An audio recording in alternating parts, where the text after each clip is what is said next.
అండి, ఇంకా ఒక్కొక్కటి రూమర్స్ వస్తూ ఉంటాయి. ఈరోజు పార్టీ మారాల్సిన అవసరం కూడా ఎవరికి మంత్రులకు కూడా లేదు. ఎందుకంటే అందరూ కూడా ఈరోజు ప్రతి ఒక్కరు కూడా చూస్తున్నారు ఏ విధంగా మనకి స్పెషల్ స్టేటస్ కానీ లేకపోతే నిధులు లేకపోయినా కూడా ఏ విధంగా మరి ముఖ్యమంత్రి గారు ఏ విధంగా కష్టపడుతున్నారు, ఆయన ఆలోచన విధానం కూడా అందరం కూడా ఈరోజు ముందుకు తీసుకెళ్ళడానికి మేమందరం కూడా కష్టపడుతున్నాము.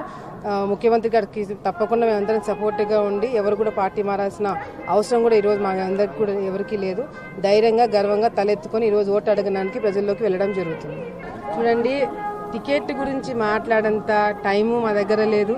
ఇంకొకటి, టికెట్ గురించి మాట్లాడాల్సింది మేము కాదు, ముఖ్యమంత్రి గారి ఆలోచన ఏ విధంగా ఉంటుందో, ఎవరికి టికెట్ ఇస్తే మరి నంద్యాలలో అభివృద్ధి జరుగుతుందో, ఏ విధంగా ఎవరికి టికెట్ ఇస్తే మరి పార్టీకి కూడా మంచి పేరు వస్తుంది అనేది ముఖ్యమంత్రి గారి ఆలోచన విధంగా ఆయన ఏం చెప్తే దాన్ని నడుచుకోవడానికి మేము అందరం కూడా సిద్ధంగా ఉన్నాము.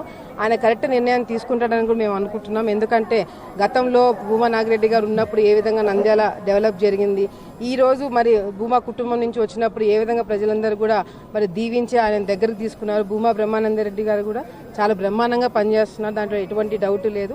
ముఖ్యమంత్రి గారు పిలిచి మరి టికెట్ ఇచ్చే అవకాశం కూడా ఉంది కాబట్టి మేమందరం కూడా చాలా కాన్ఫిడెంట్ గా ఉన్నాం. వార్తావాణి న్యూస్ ఛానల్ ఎప్పటికప్పుడు రాజకీయ, సినీ విశేషాలు, స్పోర్ట్స్ మరియు సాంకేతిక పరమైన మరెన్నో విషయాలను మన ముందుకు తెస్తుంది. మరింత సమాచారం కొరకు వార్తావాణి న్యూస్ ఛానల్ ని సబ్స్క్రైబ్ చేయండి.